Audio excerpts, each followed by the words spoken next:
Tonight, Fox 25 Investigates takes on a burning question in Massachusetts. How much marijuana that was one cone. is too much to drive? Smoking marijuana is no longer a crime, but driving under the influence still is. So investigative reporter Eric Rasmussen put 4 volunteers to the test. And Eric, your experiment highlights why policing pot and driving is so difficult. Well, Blair, Vanessa, the same pot in the same amounts affected everyone differently. We called our test the Marijuana Mile. 4 people who already smoke agreed to drive on a closed course under the influence and also under the close watch of a professional instructor, a doctor, and an expert drug cop. Highway speed. High on marijuana. But this crash only tells part of the story. You consider yourself a good driver? Yes. 4 volunteers accepted the challenge from Fox 25 Investigates. We have here some critical cheese. Smoke weed donated by a local grower and navigate this closed course in Weymouth. A slalom, a narrow turn, and a high-speed emergency stop and lane change. Everyone took a practice run with the help of in-control driving instructor Kevin Stromsky. First up, Quentin, a 36-year-old recreational user from Boston. Lab tests show he already had some THC in his system before we started. That's the active ingredient in marijuana. I don't feel that it impairs me at all. His performance in the first round mostly backed that up. Not bad. Another daily recreational user, 24-year-old Corinne, came into our test with even more THC in her system. After smoking 3/4 of a gram, she made it through the slalom, but started showing some effects. Crap, I didn't stop already. No, you didn't stop at all. 65-year-old medical user Don started with more THC in his system than any of the volunteers. He hit a cone in his first round of smoking and driving, but aced the emergency lane change and perfectly backed into this space.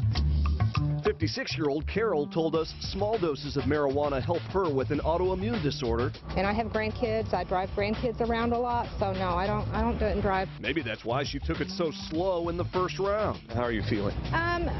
Yeah, I feel a little bit high. Evaluating all of our volunteers, Middleborough Police Sergeant and drug recognition expert Debbie Batista. She takes her corners very wide. Joined by Dr. Jordan Tischler of Cambridge, we watched Carol hit the course again after a second round of smoking. A clean run through the slalom. Yeah, so like 80s music would be good right now. Carol was feeling good. Keep going. But it wouldn't last through this high-speed straightaway.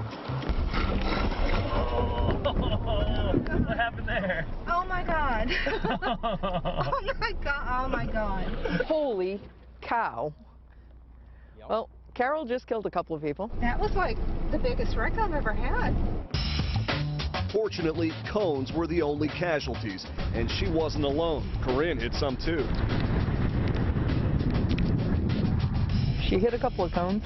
I feel pretty loosey-goosey. Even confident Quentin backed into a barrier in this parking spot. I did.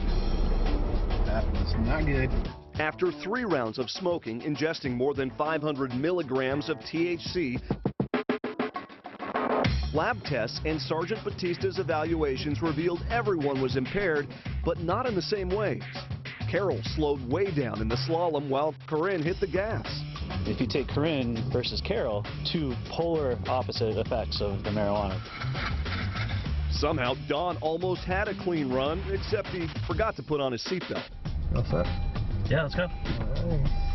I caught you a little bit. Oh.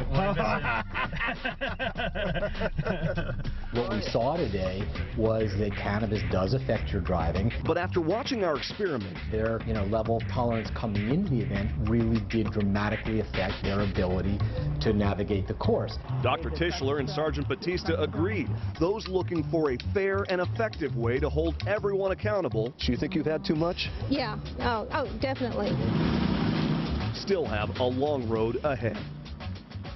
Now, our experiment included hours of video recorded from 7 different cameras, certainly much more than we could ever include in tonight's report. So we put together each volunteer's full test runs on the course, as well as extended interviews with our expert observers. You can find all of that on fox25boston.com. Some great stuff there, Eric. I'm curious, if marijuana impacts people so differently, how will they come up with a standard level for impairment? It's a tough question that people are working on right now in Massachusetts. Unlike alcohol, there's no legal limit for smoking pot and driving in Massachusetts. Right now, police rely on these lengthy, involved tests, some of what you saw in our report. But even in places like Colorado and Washington, where they do have legal limits, some say blood tests, urine samples like the ones we use to collect our data, can't really tell if someone is actually impaired in the moment. There's such a variety there. Yeah. Right. Well, it's fascinating to see. It really was. It is. And a lot of people talking about this one on Facebook. That's for sure. Thanks.